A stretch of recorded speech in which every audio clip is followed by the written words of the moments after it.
Nous allons parler du sucre aujourd'hui. On écoute tout de suite la question d'un téléspectateur. Il s'agit de Guillaume qui habite Molsheim. Bonjour, je m'appelle Guillaume, j'habite à Molsheim en Alsace et je me posais la question suivante.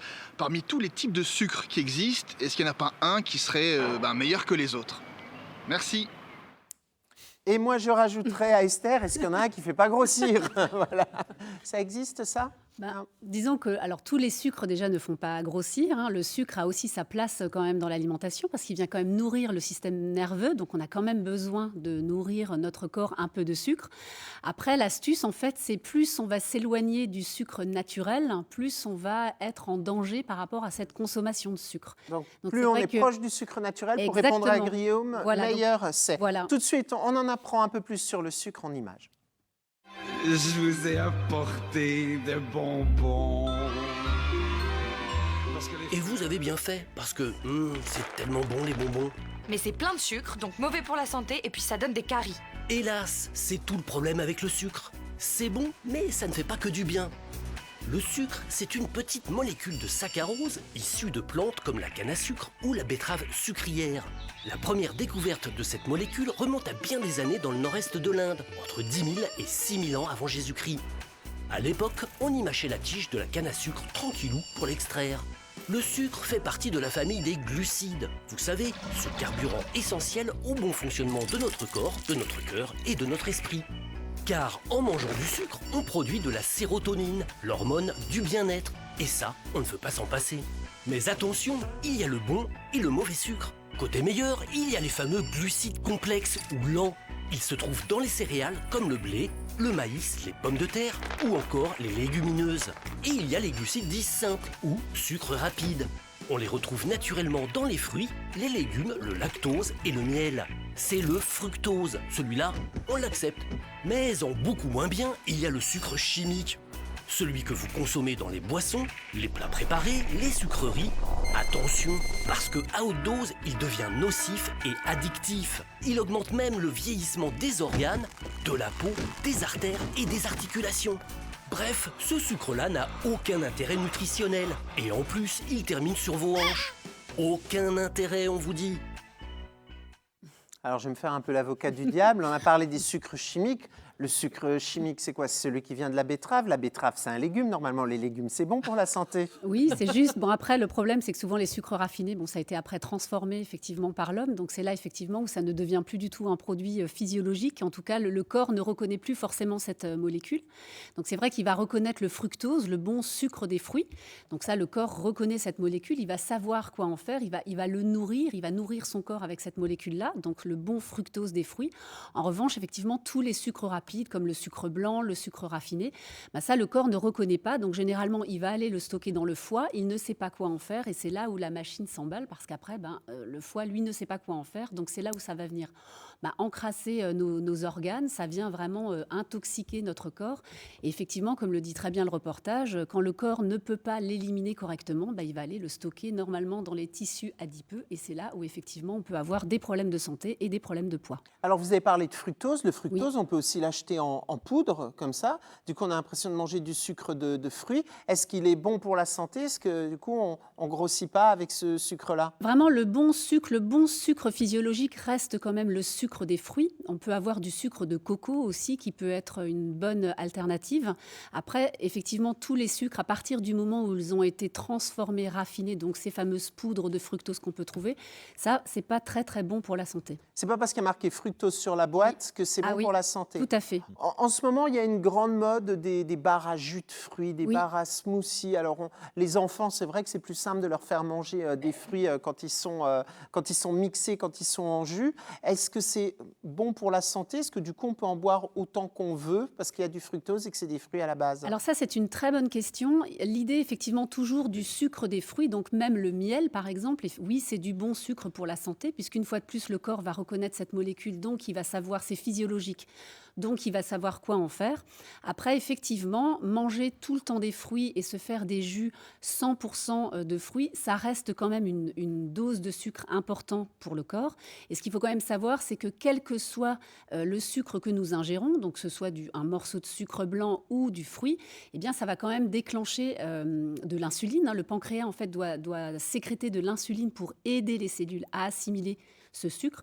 Et donc, plus on va manger sucré, plus de l'insuline va être sécrétée. Et donc, à un moment donné, ça fatigue aussi énormément le système digestif et aussi le système nerveux. Ça veut dire...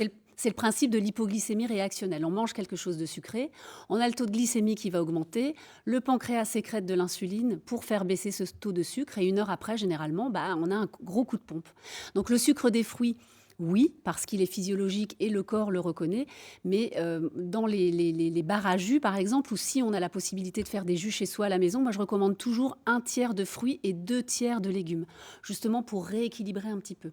Le fruit aide aussi le corps à se nettoyer, à éliminer, et donc on en a également besoin. Ça veut dire qu'il faut s'habituer à manger et à boire moins sucré. Exactement, en fait, dès le départ. c'est tout à fait ça. C'est vraiment c'est une nouvelle habitude à prendre. Un jus de légumes, 1/3 de fruits, 2/3 de légumes, c'est vraiment une composition. C'est vrai qu'en qui ce est moment, parfaite. c'est la mode de mettre du concombre un peu partout, mais bon, remplacer les fraises par du concombre pour les enfants. Non, mais par contre, on peut mettre une pomme ou on peut mettre une poire et on va pouvoir apporter par exemple de la carotte, du concombre, de la courgette, quelques fraises qui ne sont pas forcément trop sucrées. Mais si on a cette fameuse pomme ou une poire, ça va donner le sucre, on va dire, la dose de sucre pour la journée. Le mieux, c'est quand même de manger les fruits et de croquer dedans. Oui, exactement. Ça aussi, c'est une bonne remarque. Il faut savoir effectivement que quand on écrase certains fruits, enfin tous les fruits et certains légumes comme la pomme de terre, la carotte, la betterave, l'indice glycémique augmente direct.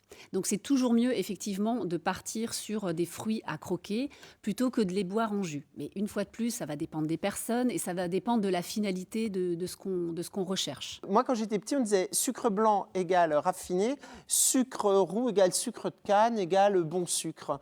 Est-ce que c'est toujours vrai ou est-ce que les entreprises de l'agroalimentaire ont réussi à colorer des choses et maintenant on ne peut plus s'y retrouver ? Alors, moi, je ne suis pas une pro de l'industriel au niveau du sucre. Après, effectivement, plus le sucre va être blanc et raffiné, moins il va être bon pour la santé. Donc, le sucre canne, ce sera toujours une meilleure alternative, même si ce n'est pas encore la meilleure des alternatives.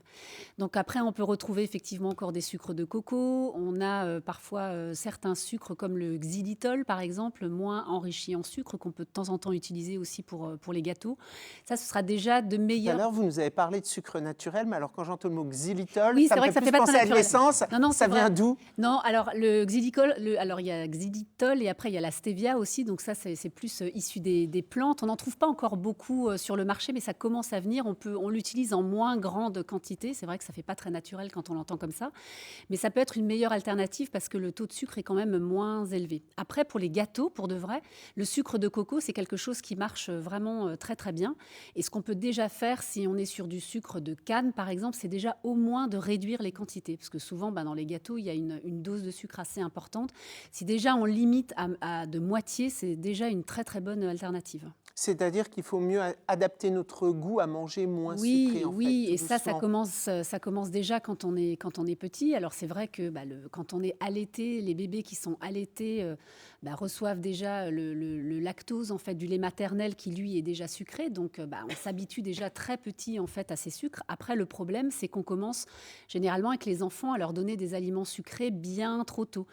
Tous les sucres lents, les pâtisseries, les viennoiseries, les petits pains, les bons petits bretzels. Alors c'est bon comme ça, mais en trop grande quantité, c'est là où on donne de mauvaises habitudes à nos enfants. Et dans les petits pots qu'on achète pour les enfants, parce que je me suis rendu compte, on a beau acheter du bio, quand on goûte, c'est quand même très sucré souvent. Oui. Est-ce qu'il y a les plats cuisinés, alors que ce soit pour les enfants, pour les adultes, est-ce qu'il y a des additifs comme ça de sucre, même Alors, quand on mange salé ? Il y a toujours des conservateurs. Ce qu'il faut quand même savoir, c'est que le sucre, quand même, un des rôles premiers du sucre, c'est de conserver les aliments. Donc, ça ne va pas forcément être noté sur les étiquettes. Donc là, il faut vraiment prendre sa petite loupe ou ses lunettes et puis regarder la composition du produit. Mais c'est vrai qu'il y a des sucres cachés, souvent, dans les plats cuisinés. Donc, il faut regarder tout ce qui est dextrine, maltose, amidon de blé, amidon d'orge, amidon de maïs. Tout ça, ce sont des sucres cachés. Donc, ce n'est pas forcément noté sucre directement, mais si c'est sous ces appellations-là, c'est quelque part un sucre caché. Donc attention. Comment on peut savoir la quantité de sucre qu'on a mangé dans la journée? Parce que je me disais, c'est bien beau, mais comment on peut mesurer? Est-ce qu'on sait de combien on a besoin Ça, ce de sont des sucre dans la études. journée? Oui, alors ce qu'on sait, c'est effectivement l'équivalent d'une bonne portion de sucre par jour. Normalement, c'est l'équivalent d'une pomme par jour. Ah C'est oui. vraiment très peu, donc on en est très loin.